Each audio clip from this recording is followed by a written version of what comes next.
أعوذ بالله من الشيطان الرجيم. بسم الله الرحمن الرحيم.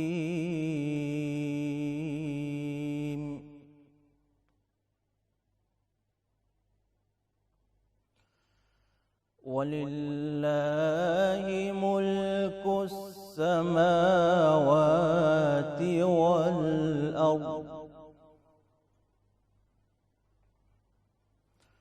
والله على كل شيء قدير.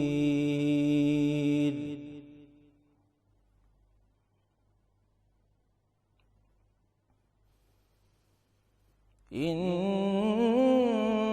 في خلق السماوات والأرض واختلاف الليل والنهار لآيات لأولي الألباب.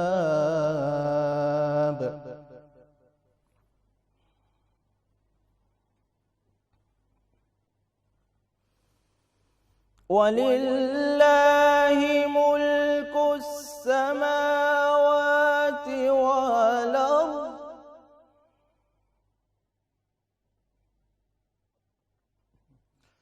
والله على كل شيء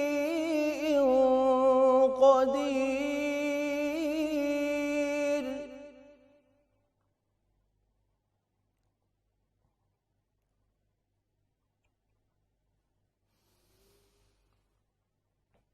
إن في خلق السماوات والأرض واختلاف الليل والنهار لآيات لأولي الألباب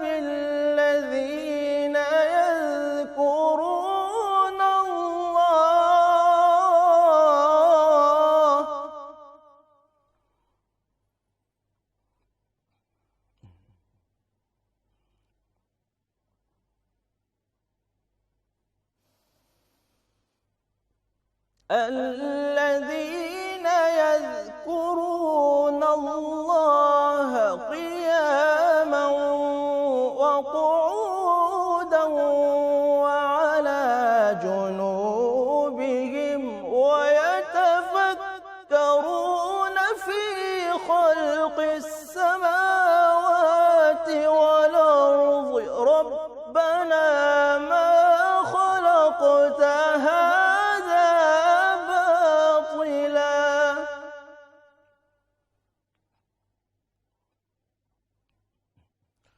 سبحانك فقنا عذاب النار.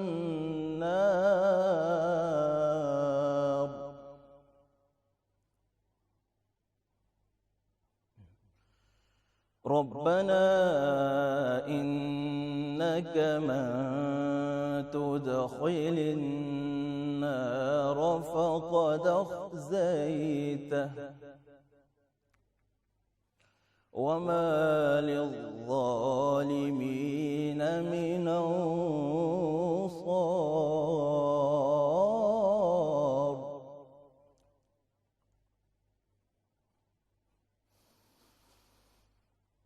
ربنا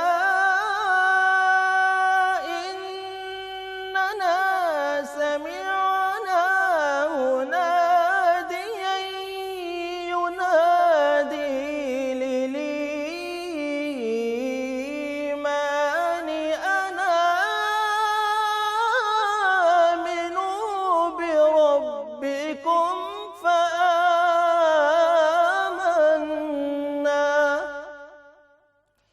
ربنا فاغفر لنا ذنوبنا وكفر عنا سيئاتنا وتوفنا مع الأبرار. صدق اللہ العظیم۔ بسم اللہ الرحمن الرحیم۔ اور اللہ ہی کے لیے ہے سلطنت آسمان اور زمین کی، اور اللہ ہر چیز پر قادر ہے۔ بے شک آسمان اور زمین کا بنانا اور رات اور دن کا آنا جانا، اس میں نشانیاں ہیں عقل والوں کو۔ وہ جو یاد کرتے ہیں اللہ کو کھڑے اور بیٹھے اور کروٹ پر لیٹے، اور فکر کرتے ہیں آسمان اور زمین کی پیدائش میں، کہتے ہیں اے رب ہمارے تو نے یہ عبث نہیں بنایا، تو پاک ہے سب عیبوں سے، سو ہم کو بچا دوزخ کے عذاب سے۔ اے رب ہمارے جس کو تم نے دوزخ میں ڈالا سو اس کو رسوا کر دیا، اور نہیں کوئی گناہگاروں کا مددگار۔ اے رب ہمارے، ہم نے سنا کہ ایک پکارنے والا پکارتا ہے ایمان لانے کو کہ ایمان لاؤ اپنے رب پر، سو ہم ایمان لے آئے۔ اے رب ہمارے اب بخش دے گناہ ہمارے، اور دور کر دے ہم سے برائیاں ہمارے، اور موت دے ہم کو نیک لوگوں کے ساتھ۔ وآخر دعوانا ان الحمدللہ رب العالمین۔ جزاک اللہ، سبحان اللہ۔ قاری محمد نعمان حنفی صاحب نے بہت ہی خوبصورت انداز میں کلام الہی کی خوبصورت آیات مبارکہ کی تلاوت کی ہے، اور انتہائی خوبصورت لب و لہجے کے ساتھ ان آیات کا ترجمہ بھی کیا ہے۔ لاہور نیوز کی رمضان ٹرانسمیشن جاگو لاہور رمضان اسپیشل میں آپ سب کو خوش آمدید کہتے ہیں۔ میں ہوں منیبہ آصف، اور رمضان مبارک کا یہ اسپیشل شو ہے جو آپ لوگ دیکھ رہے ہیں۔ ماہ رمضان اپنی تمام تر رحمتوں اور برکتوں کے ساتھ اس وقت جاری و ساری ہے، اور رمضان المبارک کے روزے ہر عاقل اور بالغ مسلمان پر فرض کیے گئے ہیں، اور اس ماہ مقدس میں ہر مسلمان کی کوشش ہوتی ہے کہ وہ اللہ کے حکم پر عمل کرتے ہوئے روزہ رکھے، اللہ کی جو رحمتیں ہیں وہ سمیٹ سکے۔ تو رمضان المبارک کو خصوصی عبادات کا مہینہ بھی کہا جاتا ہے۔ ماہ سیام کے دوران روزے رکھنے اور عبادت کرنے سے ایک طرف تو ہماری روح کی صفائی ہو رہی ہوتی ہے، اور دوسری طرف ہمارے جسم کے اندر بہت ساری مثبت تبدیلیاں بھی آ رہی ہوتی ہیں۔ ایک ریسنٹلی تحقیق ہوئی ہے، اس کے حوالے سے آپ کو بتاؤں کہ رمضان میں روزے رکھنے والے افراد میں چربی بننے کا جو عمل ہے وہ بہت کم ہو جاتا ہے، جس کے نتیجے میں کولیسٹرول لیول بھی نیچے آ جاتا ہے، جس سے دل کے دورے اور دل کی دیگر بیماریوں کا خدشہ انتہائی کم ہو جاتا ہے۔ لیکن یہ تبھی ممکن ہو سکتا ہے جب ہمارے کھانے پینے میں اعتدال ہوگا، لیکن ہم میں سے بیشتر لوگ سحری میں دودھ، دہی اور لسی کا، جبکہ افطاری میں ہم دیکھتے ہیں ہمارے دسترخوان سجے ہوتے ہیں، سموسے، پکوڑے، کچوریوں سمیت تلی ہوئی اشیاء کا زیادہ استعمال کیا جاتا ہے افطاری کے ٹائم، جو ہمارے جسم میں کولیسٹرول لیول بڑھنے کا سبب بن سکتا ہے، جس کا نتیجہ ہمارے دل کی بیماریوں کی شکل میں نکلتا ہے۔ تو سحر و افطار میں کن غذاؤں کا استعمال کرنا چاہیے اور کن کن غذاؤں سے اجتناب کرنا چاہیے؟ دل کے جو امراض میں مبتلا افراد ہیں ان کو ماہ رمضان میں کن کن احتیاطی تدابیر کو اپنانا ہے، اس حوالے سے ہم نے آج بات کرنی ہے کہ وہ کس طرح اپنی ڈائٹ کا خیال رکھ سکتے ہیں، کیا انہوں نے سحری میں چیزیں کھانی ہے، کیا انہوں نے افطاری میں چیزیں کھانی ہے، اس پر آج ہم بات کریں گے۔ ہمارے ساتھ اس وقت موجود ہیں افروز گل ہیں، کلینکل نیوٹریشنسٹ ہیں۔ افروز، آپ کو خوش آمدید کہتی ہوں جاگو لاہور میں، کیسی ہیں آپ؟ میں بالکل ٹھیک ہوں۔ رمضان کیسا گزرا ہے افروز؟ رمضان بہت اچھا گزرا ہے الحمدللہ۔ افروز، سب سے پہلے تو جیسے ماہ رمضان جاری و ساری ہے تو اس میں ہم سبھی سحری اور افطاری میں کچھ نہ کچھ ایسی چیزیں کھا رہے ہوتے ہیں، ہم لوگ ڈیری پروڈکٹس کا بھی یوز کر رہے ہوتے ہیں، فرائیڈ آئٹمز جو ہیں وہ بہت زیادہ کھائی جاتی ہیں، افطاری کے دسترخوان پہ لگی ہوتی ہیں۔ تو سب سے پہلے تو اوور آل اگر ہمارے جسم پہ جو اس کے اثرات نظر آ رہے ہوتے ہیں، سب سے پہلے اس کی بات کر لیتے ہیں کہ ان تمام تر چیزوں سے ہمارا پورا جسم کس طرح متاثر ہو رہا ہوتا ہے۔ اچھا، سب سے پہلی بات تو یہ ہے کہ رمضان میں کبھی بھی، چاہے وہ کولیسٹرول کے پیشنٹس ہیں یا ہارٹ پیشنٹس ہیں یا ہم لوگ جن کو کوئی بیماری نہیں ہے، ہاں جی، جو بھی ہیں، ہم نے کیلوریز پہ فوکس نہیں کرنا ہوتا۔ اچھا، کہ کیلوریز ریسٹرکٹ کی جائیں۔ ہمارا فوکس یہ ہونا چاہیے کہ ہمارے اندر کیا جا رہا ہے، ہم کس طرح کی غذا کا انتخاب کر رہے ہیں، ہم جو غذا کا انتخاب کر رہے ہیں وہ ٹھیک ہے یا نہیں ہے۔ تو ہم جس قسم کی غذا کا انتخاب کریں گے ہمارا رمضان ویسا ہی گزرے گا۔ تو بیسکلی آپ نے ہر فوڈ گروپ سے کچھ نہ کچھ ضرور لینا ہے، اور رمضان میں جو آپ کی روٹین ہونی چاہیے وہ ایسی ہونی چاہیے کہ وہ عام روٹین جو آپ کی ہوتی ہے اس سے فرق نہیں ہو، تاکہ آپ کے جسم کے اندر جو چیزیں ہیں وہ ایک نارمل وے میں کام کرتی رہیں۔ آپ بہت زیادہ فرائیڈ سٹف کا جیسے رمضان میں استعمال ہوتا ہے نا، تو اگر آپ اس طرح کی چیزیں لیں گے تو آبویسلی پھر جسم میں جو تبدیلیاں آئیں گی وہ اچھی نہیں ہوں گی، وہ آپ کے لیے نقصان دہ ثابت ہوں گی، کولیسٹرول لیولز بڑھ جاتے ہیں، شوگر لیولز بڑھ جاتے ہیں، تو اس طرح کی تبدیلیاں آتی ہیں جسم میں۔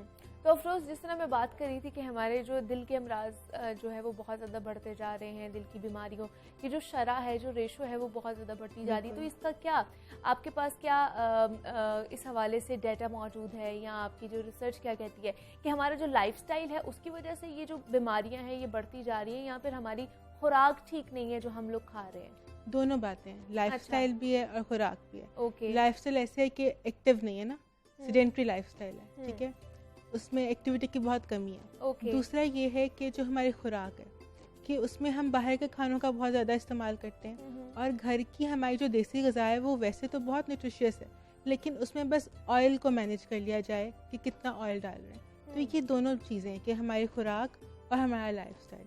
اسی طرح یہی بات سب سے امپورٹنٹ ہے کہ رمضان میں ہم افطاری میں بہت زیادہ فرائڈ اسٹف کھاتے ہیں، ٹھیک ہے. تو کوکنگ میتھڈس جو ہے نا وہ بہت ضروری ہیں کہ ان کو تبدیل کیا جائے، دیسی کھانے ہی رکھے جائیں. یہ نہیں بات ہے کہ آپ بوائلڈ سیلڈس کھائیں اور بوائلڈ ویجیٹیبلس کھائیں، ایسا نہیں ہے. اپنی دیسی غذائیں کھائیں، لیکن کوکنگ کا طریقہ تھوڑا سا تبدیل کر لیں. اس طرح سے کر لیں کہ کچھ چیزوں کو اسٹیم کر لیا جائے، کچھ چیزوں کو گرل کر لیا جائے. اگر آپ آئل میں بھی پکا رہے ہیں تو پکائیں، ضرور پکائیں، لیکن کم کر لیں، مقدار کم کر لیں اس کی. اور ایک اسٹر فرائی ایک طریقہ ہوتا ہے کہ آپ 2-3 ٹی اسپون آئل میں نا سبزیاں وغیرہ آپ فرائی کرتے ہو یا چکن وغیرہ فرائی کرتے ہو، صرف 2-3 ٹی اسپون آئل میں، ٹھیک ہے، ساتھ تھوڑا سا اسٹیم کر لیا پانی چھڑک کے، اس طرح سے. یا پھر سالن ہے تو اس میں آئل کی مقدار کم کر کے ٹماٹر اور پیاز کا کوانٹٹی بڑھا دی جائے. اچھا. تو وہ مسالہ بھی آرام سے بن جاتا ہے اور آئل کی مقدار بھی آٹومیٹکلی کم استعمال ہوتا ہے. تو اس طرح کے چینجز کی جائیں تو ہارٹ پیشنٹس کا لائف سٹائل اور خوراک چینج کیا جائے تو مسئلہ حل ہو جاتا ہے. لیکن پھر انہیں زیادہ سے زیادہ کون سی سبزیاں کھانی چاہیے، کون سے فروٹس کھانے چاہیے، اپنی لائف میں ایڈ آن کرنے چاہیے، اپنی ڈائٹ میں ایڈ آن کرنے چاہیے انہیں؟ ہارٹ پیشنٹس کا یہ ہے کہ کوئی اسپیسیفک فروٹس سے ویجیٹیبلس نہیں ہے، اپنے فائبر پہ فوکس کرنا ہے. اوکے. فائبر جو ہوتا ہے نا وہ سبزی میں بھی ہوتا ہے، وہ فروٹ میں بھی ہوتا ہے، وہ روٹی میں بھی ہوتا ہے، ٹھیک ہے. اگر آپ جو کی روٹی کھا رہے ہیں یا گندم کی جو چکی کا پسا ہوا آٹا ہوتا ہے اس میں بھی بہت زیادہ فائبر ہوتا ہے. فائبر جو ہوتا ہے نا وہ کولیسٹرول کو خون میں ایبزارب ہونے سے روکتا ہے. تو فائبر جو ہے نا وہ بہت امپورٹنٹ ہے. اب جیسے ہم رمضان کے پرسپیکٹیو میں بات کرتے ہیں، جیسے سحری ہے، اب سحری میں آپ روٹی لیں، جو کی روٹی لے لیں یا پھر گندم کی لے لیں، لیکن چکی کا پسا ہوا آٹا لیں. جو ریفائنڈ ملتا ہے وہ نہ لیں، ریفائنڈ ویٹ بھی ملتی ہے نا وہ نہ لیں. اس کے ساتھ جو پیکٹ میں بند آٹا ہے وہ نہ کھایا جائے، وہ چکی سے جو فریش ملتا ہے وہ لے کے. بالکل. اسی طرح فائبر کو آپ اس طرح سے بھی ایڈ کر سکتے ہیں کہ سالن جو پکتا ہے، دال میں بہت فائبر ہوتا ہے، سبزی میں بہت فائبر ہوتا ہے، وہ لیں. اور اگر آپ نے انڈا بھی لینا ہے صبح تو ضرور لیں، اس میں سبزیاں ایڈ کر لیں. سالن کے ساتھ کچی سبزی ایڈ کر لیں. اسی طرح تخم ملنگا جو ہے وہ بھی فائبر میں بھرپور ہوتا ہے. تو تخم ملنگا بھی کولیسٹرول کو کنٹرول کرتا ہے. تو آپ اپنے پانی میں ڈال کے پی سکتے ہیں. لوگ لسی صبح پی رہے ہوتے ہیں نا، تو لسی کا یہ ہے کہ دہی جو لے رہے ہیں وہ گھر کا دہی ہو، ٹھیک ہے. جو دودھ استعمال کر رہے ہیں اس کو اسٹین کر لیں، ٹھیک ہے. اور ہارٹ پیشنٹس کو نمک کا بھی بہت زیادہ خیال رکھنا ہوتا ہے. تو نمکین لسی یا تو نہ پئیں، اور اگر پی رہے ہیں تو پھر بس 1 پنچ سالٹ ڈال لیں. تو یہ فائبر اور جو سالٹ ہے اس کا انٹیک کا بہت خیال رکھنا ہوتا ہے ہارٹ پیشنٹس میں. تو اسے ان چینجز کو جو ہے وہ آپ نے اپنے اندر لے کے آنا ہے، افطاری میں بھی، سحری میں بھی، اس طرح سے. لیکن پھر کوانٹٹی پہ بھی بہت ڈپینڈ کرتا ہے نا. یہ ساری مسئلے تبھی بڑھتے ہیں جب ہم بے اعتدال ہو کے کھا رہے ہوتے ہیں، اعتدال میں نہیں رہتے، بیلنس نہیں چیزیں ہو رہی ہوتی ہیں، ہم کوانٹٹی کا خیال نہیں رکھتے ہیں. تو کس طرح کی کوانٹٹی پھر انہیں لینی چاہیے؟ کوانٹٹی کا یہ ہے کہ فار ایگزامپل اگر سحری ہے تو آپ 1 روٹی لے لیں، ٹھیک ہے، جو نارمل آپ کے توے پہ پکتی ہے وہ لے لیں، ٹھیک ہے. آپ 1 سے 2 انڈے بھی ساتھ لے سکتے ہیں، ٹھیک ہے. اگر آپ یا انڈا لے لیں یا سالن لے لیں، ٹھیک ہے. اگر آپ سالن لے رہے ہیں تو ہاف پلیٹ سبزی کا آپ لے سکتے ہیں. دال ہے تو 5 to 6 ٹیبل اسپون لے لیا. دہی کا استعمال بھی کریں آپ سحری میں، 4 to 5 ٹیبل اسپون لے لیں، ٹھیک ہے. لیکن گھر کے دہی کا استعمال کریں. اس کو جب جمائیں تو جو دودھ استعمال کریں اس کو اسٹین کر لیں، ٹھیک ہے. تو وہ لو فیٹ ہو جائے گا. تو ہارٹ پیشنٹس اس طرح سے کر سکتے ہیں. اب اسی طرح جیسے آپ نے کہا کوانٹٹی افطاری میں، جیسے افطاری میں ہارٹ پیشنٹس کیا کر سکتے ہیں کہ وہ فروٹ چاٹ کا استعمال کر سکتے ہیں، چنا چاٹ کا بھی استعمال کر سکتے ہیں، چکن سیلڈس وغیرہ کا بھی استعمال کر سکتے ہیں. وہ یہ کریں کہ افطاری میں یہ آپشنز رکھیں، لیکن تھوڑی اماؤنٹ میں کھائیں، ٹھیک ہے. اسمال باؤل لے لیا. اس کے بعد کوئی گھنٹے 2 گھنٹے بعد اپنا ڈنر کریں، جیسے ہم عام روٹین میں کھانا کھاتے ہیں نا، اس ڈنر کی کوانٹٹی جو ہے وہ ویسے ہی ہو جیسے ہم عام لیکن ہم روٹین میں افطاری کھاتے میں ہیں. اتنا کھا لیتے ہیں, اتنی کوانٹٹی کا خیال نہیں رکھتے کہ ڈنر کا ٹائم ہی نہیں ملتا یا Exactly. ڈنر کے لیے پیٹ میں جگہ ہی نہیں بچتی ہے. تو یہی ہے کہ افطاری کی ایک آپشن تھوڑی سی چینج کی جائے, جیسے میں نے ذکر کیا. اس کے علاوہ افطاری کی کوانٹٹی کو تھوڑا کر دیا جائے, غذا سادی رکھی جائے, اور پھر اس کے بعد کچھ 1-2 گھنٹے بعد ڈنر کیا جائے. تو اس طرح سے جو ہے نا آپ کا ایک بیلنس رہتا ہے. اور اس کے علاوہ یہ ہے کہ جیسے اگر فرائیڈ اسٹف کی بات کی جائے تو اب کباب بھی تو لے سکتے ہیں نا, پکوڑے, کچوڑیاں, یہ سارا کچھ ہمارے دسترخوان کی زینت ہوتے ہیں. تو ان کے علاوہ اگر آپ نگیٹس, ہوم میڈ نگیٹس ہوتے ہیں, اس کے علاوہ کباب وغیرہ ہوتے ہیں, قیمے کی بنی ہوئی اشیاء ہوتی ہیں, کیونکہ تھوڑے آئل میں فرائی ہو جاتی ہے نا. میدا تو تھوڑے آئل میں فرائی ہونا مشکل ہوتا ہے, یا تو اگر آپ کے پاس ایئر فرائر ہے تو آپ اس کا استعمال کریں. اوکے, ٹھیک ہے. تو اس طرح سے کچھ چینجز تو پھر کرنے پڑیں گے نا اگر آپ نے اپنا ہارٹ پیشنٹس نے اپنے آپ کو تھوڑا ٹھیک کرنا ہے تو. لیکن مرغن غذاؤں کا استعمال کہتے ہیں کہ وہ ہارٹ پیشنٹس کے لیے اتنا صحیح نہیں ہے, وہ زیادہ متاثر کرتی ہیں ہماری ہیلتھ کو, تو ان سے کس طرح بچ سکتے ہیں, اور اگر کھانا بھی ہے تو کتنی کوانٹٹی میں کھانا چاہیے انہیں, اور کس طرح ان کا پھر استعمال کرنا چاہیے. ٹھیک ہے. تو اس کا یہ ہے کہ جیسے بیف اور مٹن ہے, ٹھیک ہے, تو ویسے تو یہ ہے کہ جیسے آپ گھر لے کے آتے ہیں تو اس میں سے چربی جو ہے نا وہ اتار لیں. ٹھیک ہے. جب آپ اس کے پیسز کرتے ہیں, کٹ کراتے ہیں, تو اس کے بعد آ کے دھوتے ہیں تو اس کی چربی جو ہے نا وہ الگ کر لیں, پھر پکائیں. اور ہارٹ پیشنٹس کا یہ ہے کہ ہفتے میں 1 سے 2 بار ہی استعمال کریں, اور اس سے زیادہ مت کریں مٹن بیف. ٹھیک ہے. اور ایک میڈیم سائزڈ بوٹی لے لی. ٹھیک ہے. That's it. چکن کا وہ استعمال کر سکتے ہیں زیادہ, لیکن چکن کا بھی ایسے ہے کہ جیسے اگر سیلڈس میں ڈال رہے ہیں تو 2 مٹھی چکن ڈال دیا, اگر ویسے کھا رہے ہیں سالن میں تو 1 یا 2 میڈیم سائزڈ بوٹی لے لی. ٹھیک ہے. اس طرح سے چکن کو مینیج کریں. اور بات وہ بھی ہے کہ آئلز جو ہے نا اس کا استعمال کم کیا جائے. اچھا. تو مطلب جو چکن والی چیز ہے اس کو آپ یوز کریں, لیکن پھر یہ نہ کریں نا کہ اس میں آئل ڈھیر ڈال رہے ہیں. تو وہی والی بات کہ ٹماٹر اور پیاز کا استعمال زیادہ کریں گے نا تو پھر آپ کا ذائقہ نہیں ڈسٹرب ہوتا سالن کا, کیونکہ لوگوں کو یہ بھی ایشو ہوتا ہے نا کہ ذائقہ نہیں صحیح آ رہا, یہ نہیں ہو رہا. تو اس طرح کی چیزیں چینجز کرنی پڑیں. پھر آئل کس طرح کا استعمال کر سکتے ہیں؟ جو ریگولر آئل ہم لوگ گھر میں یوز کریں وہی وہ لوگ یوز کریں, یا کوئی اور آئل یوز کر سکتے ہیں؟ آئل میں کینولا آئل اچھا ہوتا ہے, سن فلاور آئل اچھا ہوتا ہے, مسٹرڈ آئل اچھا ہوتا ہے. تو یہ اگر آپ چینجز کریں, یہ مطلب ہارٹ کی ہیلتھ کے لیے ان کے اچھا ہے. بالکل. یہ چیزیں استعمال کر سکتے ہیں. لیکن مجھے یہ بتائیے پھر اس کی کوانٹٹی پہ بھی ہم نے خیال رکھنا ہے کہ کوانٹٹی ایک ہفتے میں صرف 2 دن کھا سکتے ہیں. کون سی چیز؟ یہ مرغن غذاؤں کا جو استعمال, جو مٹن بیف ہے وہ ایک ہفتے میں 2 بار لیں. چکن جو ہے وہ آپ ہفتے میں 4-5 بار بھی لے سکتے ہیں. لیکن وہی بات ہے کہ جب آپ چکن کا سالن لے رہے ہیں تو بوٹی کا سائز میڈیم سائز رکھیں, 1 بوٹی لے لیں. ٹھیک ہے. سیلڈس میں استعمال کر رہے ہیں تو 2 مٹھی لے لیں, 1 مٹھی لے لیں چکن. ٹھیک ہے. اس طرح سے. اور اب یہ بھی نہیں ہے کہ آپ روز چکن کھائیں, جیسے میں نے کہا نا کہ ہفتے میں چلیں 3-4 بار لے لیں, تو آپ بدل بدل کھائیں نا, کسی دن سبزی, کسی دن دال, کسی دن چکن, اس طرح سے. کیونکہ سبزی میں اور دال میں بہت زیادہ فائبر ہوتا ہے. میں نے یہ بات کی ہے کہ فائبر جو ہے وہ کولیسٹرول کی ابزارپشن کو روکتا ہے.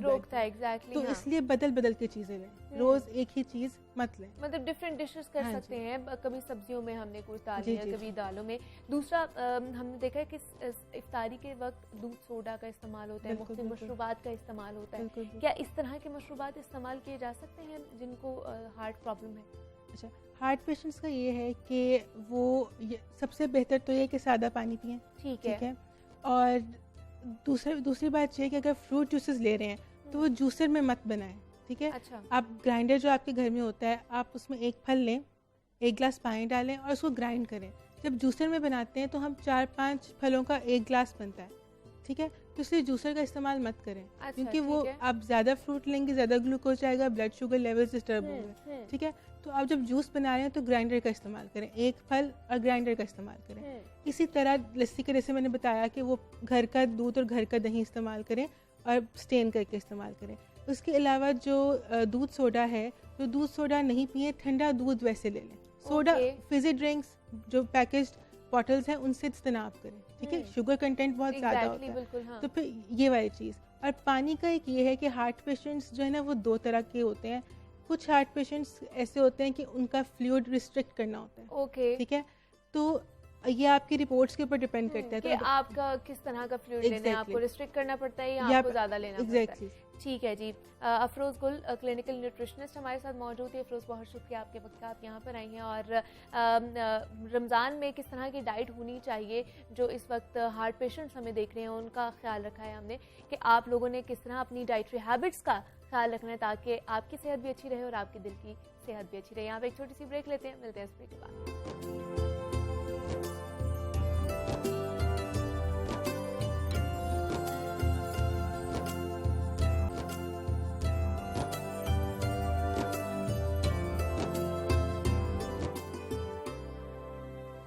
Welcome back to Jaago Lahore. Break سے واپس آ چکے ہیں. سیگمنٹ ہے ہمارا راہ حق, جس میں روزمرہ زندگی کے حوالے سے درپیش مسائل کا حل ڈھونڈنے کی ہم لوگ کوشش کرتے ہیں, اور عالم اسلام کی جیت علماء کرام ہمارے ساتھ موجود ہوتے ہیں. رمضان المبارک اپنی تمام تر رحمتوں اور برکتوں کے ساتھ اس وقت جاری ہے. عقائد, ایمانیات اور عبادات دین کا اہم حصہ ہیں.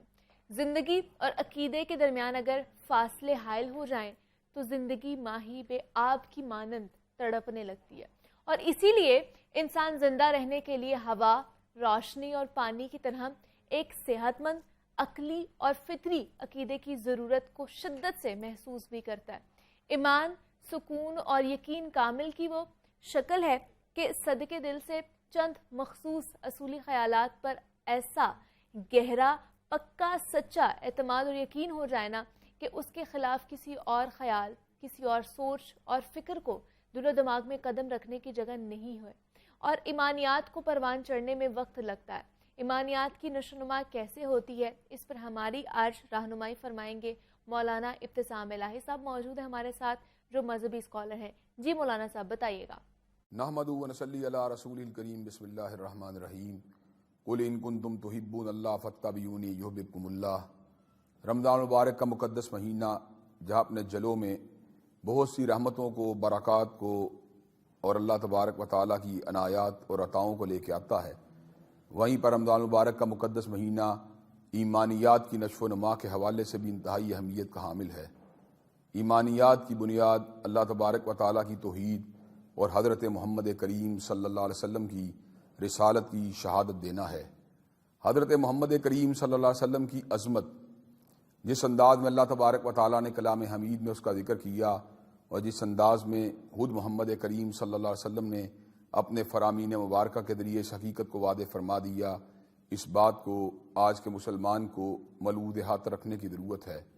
پہلی بات جو حضرت رسول اللہ صلی اللہ علیہ وسلم کی ذات اقدس کے حوالے سے میں آپ کے گوش گزار کرنا چاہتا ہوں, وہ یہ ہے کہ نبی مہرباں حضرت محمد کریم صلی اللہ علیہ وسلم کی ذات جمی کائنات میں, جمی مخلوقات میں, اللہ تبارک و تعالیٰ کی بنائی ہوئی اس کائنات میں سب سے اعلیٰ ہے, سب سے عرفہ ہے. کسی کہنے والے نے کیا خوبصورت بات کہی تھی کہ بعد از خدا بزرگ توئی, قصہ مختصر کہ اللہ تبارک و تعالیٰ کی جمی مخلوق میں اللہ تبارک و تعالیٰ کی ذات کے بعد حضرت محمد کریم صلی اللہ علیہ وسلم کا مقام انتہائی بلند و بالا ہے.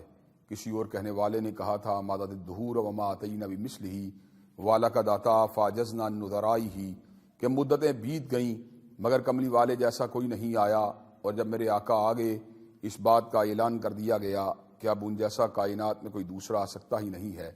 اللہ تبارک و تعالیٰ نے سید العرب والعجم, امام الاولین والآخرین, سید المتقین والابرار کو کیسا شرف عظیم عطا فرما دیا کہ اللہ تبارک و تعالیٰ نے جس طرح انسانوں کو احسن تقویم میں پیدا کیا اور اس حقیقت کو واضح فرما دیا لقد خلقنا الانسان فی احسن تقویم, ہم نے انسان کو بہترین تقویم میں پیدا کیا ہے, لیکن انسانوں کو یکساں مقام اور منصب عطا نہیں فرمایا, بلکہ کچھ لوگ جنہوں نے اپنی حقیقت کو فراموش کر دیا, اللہ تبارک و تعالیٰ نے ان کو سب نیچوں سے نیچا کر دیا. چنانچہ ارشاد ہوا ثم رددناہ اسفل سافلین, اللہ نے اس کے بعد اس کو سب نیچوں سے نیچا کر دیا. الا الذین آمنوا وعملوا الصالحات, مگر وہ لوگ نیچے نہیں ہوئے جنہوں نے ایمان, ایقان اور عمل صالح کے راستے کو اختیار کیے رکھا. حضرت رسول اللہ صلی اللہ علیہ وسلم آپ کے پیغام کے پر عمل پیرا ہوتے رہے, اللہ تبارک و تعالیٰ کی طرف سے عطا کردہ احکامات اور تعلیمات کے ساتھ تمسک کو اختیار کیے رہے. ان لوگوں کا مقام یقیناً اعلیٰ اور عرفہ ہے. اسی طرح اللہ تبارک و تعالیٰ نے اطاعت الہی اور اطاعت رسول اللہ صلی اللہ علیہ وسلم کو چھوڑنے والے لوگوں کے حوالے سے یہ بات بھی ارشاد فرمائی، اولئک کالانعام بل ہم اضل، یہ چوپایوں کی مانند ہیں بلکہ ان سے بھی بدتر ہیں۔ ایک طرف وہ مخلوق ہے جو چوپایوں سے بھی بدتر ہے، اور دوسرے اللہ تبارک و تعالی اور اس کے رسول صلی اللہ علیہ وسلم کی اطاعت کرنے والے لوگ انتہائی بلند و بالا، اور مزید یہ انعام یافتہ لوگ، یہ بلند رتبہ لوگ 4 حصوں میں تقسیم ہوئے۔ صلحاء کا مقام اعلیٰ ہے، جنہوں نے ساری کی ساری زندگی خوشنما اعمال کے ذریعے اپنے ایمان کا اظہار کیا۔ یہ لوگ انتہائی قابل احترام ہیں کہ زبان سے اللہ تبارک و تعالیٰ کی وحدانیت کی شہادت دیتے رہے، حضرت محمد کریم صلی اللہ علیہ وسلم کی رسالت کا واضح طور پر اعلان کرتے رہے۔ ان لوگوں کا مقام انتہائی بلند و بالا ہے، لیکن سچی بات یہ ہے صلحاء اپنی عظمت کے باوجود کسی شہید کی عظمت کا مقابلہ نہیں کر سکتے، اس لیے کہ شہید وہ ہے جس نے اپنی گردن کو کٹوا کر اور اپنے لہو کی مہر کو لگوا کر اس امر کا اعلان کر دیا کہ اللہ وحدہ لا شریک ہے۔ اللہ تبارک و تعالیٰ کو شہید کی یہ ادا اتنی پسند آئی کہ اللہ تبارک و تعالیٰ نے خود اس امر کا اعلان فرما دیا، وَلَا تَقُولُوا لِمَن يُقْتَلُ فِي سَبِيلِ اللَّهِ أَمْوَاتٌ، کہ تم ان کو مردہ مت کہو جنہوں نے میرے راستے میں اپنی جان کو نچھاور کر دیا ہے، بل احیاء وَلَٰكِن لَّا تَشْعُرُونَ، اللہ تبارک و تعالیٰ نے ان کو حیات سرمدی سے نواز دیا۔ صلہ شہید کیا ہے تب وہ تاب جاویدانہ۔ حضرات گرامی قدر، یہاں پر میں اس بات کو آپ کے سامنے رکھوں گا کہ شہداء کا مقام اعلیٰ ہے، لیکن شہداء اس صدیق کی عظمت کا مقابلہ نہیں کر سکتے کہ جس نے خود اپنے ایمان اور اپنے ایقان کی شہادت نہیں دی، بلکہ اللہ تبارک و تعالیٰ نے اس کے ایمان اور ایقان کے اوپر مہر تصدیق کو ثبت فرما دیا۔ اللہ تبارک و تعالیٰ اس امر کا اعلان فرماتے ہیں، والذی جاء بالصدق وصدق بہ اولئک هم المتقون۔ حضرت رسول اللہ صلی اللہ علیہ وسلم کی دعوت بھی سچی ہے، اور ان کی دعوت کے اوپر ایمان لانے والے سیدنا صدیق اکبر بھی سچے ہیں۔ جب آقا علیہ السلام معراج کے سفر سے واپس آئے تو ابو جہل نے سیدنا صدیق کو یہ بات ان کے سامنے رکھی کہ آپ ایسے شخص کے بارے میں کیا کہیں گے جو یہ بات کہے کہ میں ایک ہی رات میں بیت المقدس سے ہو کے آیا ہوں۔ حضرت ابو بکر صدیق رضی اللہ تعالیٰ عنہ نے امکان کی دنیا میں ارشاد فرمایا ایسا ہونا ممکن نہیں، لیکن جب آپ کے علم میں اس بات کو لایا گیا کہ یہ بات کہنے والی ذات اقدس حضرت محمد کریم صلی اللہ علیہ وسلم کی ذات اقدس ہے، تو سیدنا صدیق اکبر نے بلا چون و چرا اس امر کا اعلان فرما دیا، اگر میرے نبی نے ایسا کہا ہے، میرے رسول نے ایسا کہا ہے، میرے سید نے ایسا کہا ہے، میرے سردار نے ایسا کہا ہے، تو بالکل درست کہا ہے۔ اللہ تبارک و تعالیٰ نے صدیقین کو بہت مقام عطا فرما دیا، لیکن سچی بات یہ ہے صدیقین جو ہیں وہ کسی اللہ تعالیٰ کے نبی کی عظمت کا مقابلہ نہیں کر سکتے، اس لیے کہ انبیاء اور رسول اللہ کا وہ شرف حاصل ہوا جو کائنات میں کسی کو بھی حاصل نہیں ہوا۔ انبیاء اور رسول اللہ کے اعزاز میں یہ بات شامل ہے، ما کان لبشر ان یکلمہ اللہ الا وہی من وراء حجاب او یرسل رسولا فیوحی باذنہ ما یشاء، کسی بشر کے لیے نہیں ہے کہ اللہ تبارک و تعالیٰ اس سے کلام کرے۔ اللہ تبارک و تعالیٰ جب بھی کلام کرتے ہیں تو بشریت کے اندر سے چنیدہ لوگوں سے کلام کرتے ہیں، اپنے انبیاء اور اپنے رسول اللہ سے کلام کرتے ہیں۔ چنانچہ ہاں کتنا بھی بڑا عالم کیوں نہ ہو، اس نے علم کو حاصل کیا، علماء سے حاصل کیا، شیوخ الحدیث سے حاصل کیا، شیوخ التفسیر سے حاصل کیا، دینی علوم کے ماہرین سے حاصل کیا، مجتہدین سے حاصل کیا، محدثین سے حاصل کیا، لیکن حضرت رسول اللہ صلی اللہ علیہ وسلم نے علم کو حاصل کیا، نہ کالج سے حاصل کیا، نہ مکتب سے حاصل کیا، نہ مدرسے سے حاصل کیا۔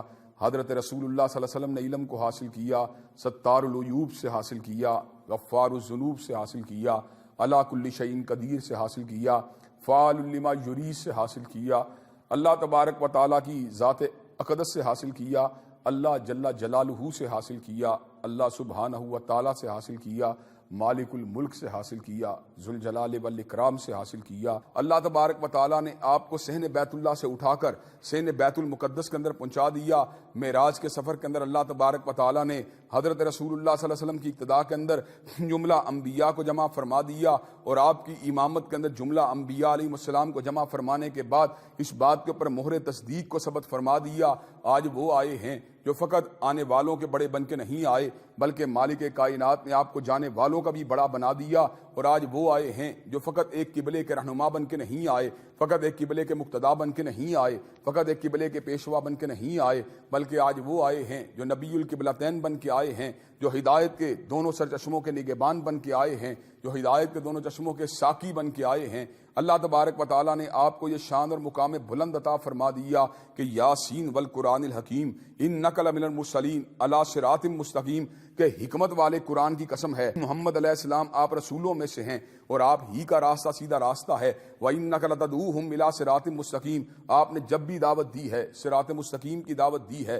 وَإِنَّكَ لَتَهْدِي إِلَىٰ صِرَاطٍ مُسْتَقِيمٍ، اور آپ نے جب بھی ہدایت دی ہے صراط مستقیم کی طرف ہدایت دی ہے۔ یہ تو حضرت رسول اللہ کی شان اقدس کی بات ہے، یہ تو آپ کے مقام بلند کی بات ہے۔ جہاں تک تعلق ہے آپ کی ذات کا، آپ کی ذات ہر ذات سے بلند ہے۔ اور دوسری بات جو حضرت رسول اللہ صلی اللہ علیہ وسلم کی ذات کے حوالے سے جاننا ضروری ہے وہ یہ ہے کہ قول رسول کا مقام ہر قول سے بلند ہے، حدیث رسول صلی اللہ علیہ وسلم کا مقام ہر ارشاد سے بلند ہے۔ جب خطیب بات کرتا ہے وہ خطابت بنتی ہے، جب مقرر بات کرتا ہے وہ تقریر بنتی ہے، جب کاتب لکھتا ہے وہ کتابت بنتی ہے، جب صحافی لکھتا ہے وہ کالم بنتا ہے، جب شاعر لکھتا ہے وہ شاعری بنتی ہے، جب نثر نگار لکھتا ہے وہ نثر بنتی ہے، جب حکیم لکھتا ہے وہ حکمت بنتی ہے، جب طبیب لکھتا ہے وہ طب بنتی ہے، جب انجینئر لکھتا ہے وہ ٹیکنالوجی بنتی ہے۔ لیکن یہ شرف اگر حاصل ہوا تنہا حضرت رسول اللہ صلی اللہ علیہ وسلم کو حاصل ہوا کہ جب آپ کے لبوں سے کوئی الفاظ نکلتے ہیں تو اللہ تبارک و تعالیٰ کی وحی کے تابع ہو کر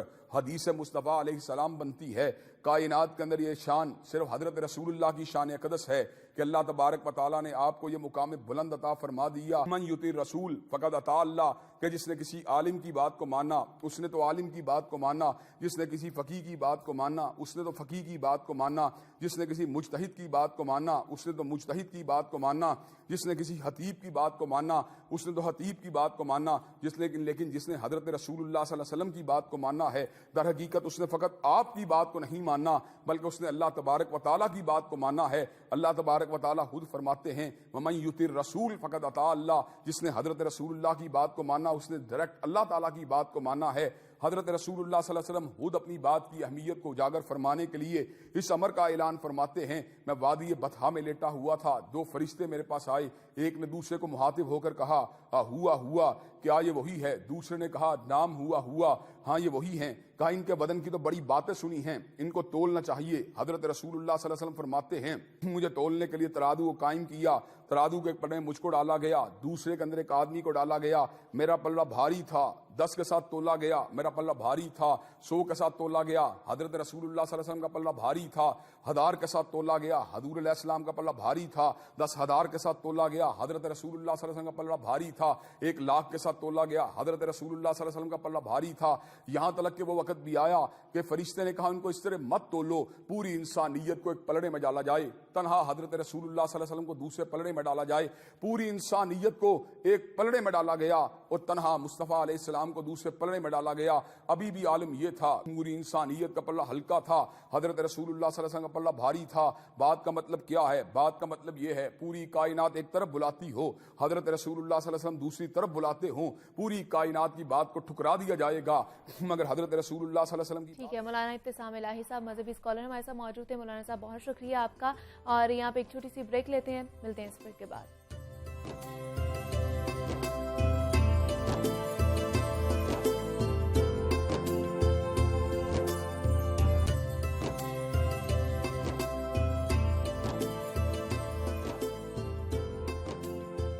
جاگو لاہور کی رمضان نشریات میں ایک مرتبہ پھر سے آپ کو خوش آمدید کہتے ہیں۔ ماہ رمضان اپنی تمام تر رحمتوں اور برکتوں کے ساتھ اس وقت جاری و ساری ہے، اور الحمدللہ اب ہم ماہ رمضان کے آخری عشرے میں داخل ہو رہے ہیں، اور وہ عشرہ ہے جس کی تاک راتوں میں شب قدر کی تلاش کا حکم دیا گیا ہے۔ یوں تو پورا رمضان ہی عبادت، ذکر و اذکار، تلاوت قرآن پاک، فرائض و نوافل کی پابندی، صدقہ و خیرات اور نیکی و احسان کا مہینہ ہے، مگر اس کے آخری عشرے کو خصوصی اہمیت حاصل ہے، کیونکہ آپ صلی اللہ علیہ وآلہ وسلم آخری عشرے میں باقی ایام کی نسبت عبادت کا زیادہ اہتمام کیا کرتے تھے، خود بھی جاگتے تھے اور اپنے اہل و عیال کو بھی جگایا کرتے تھے۔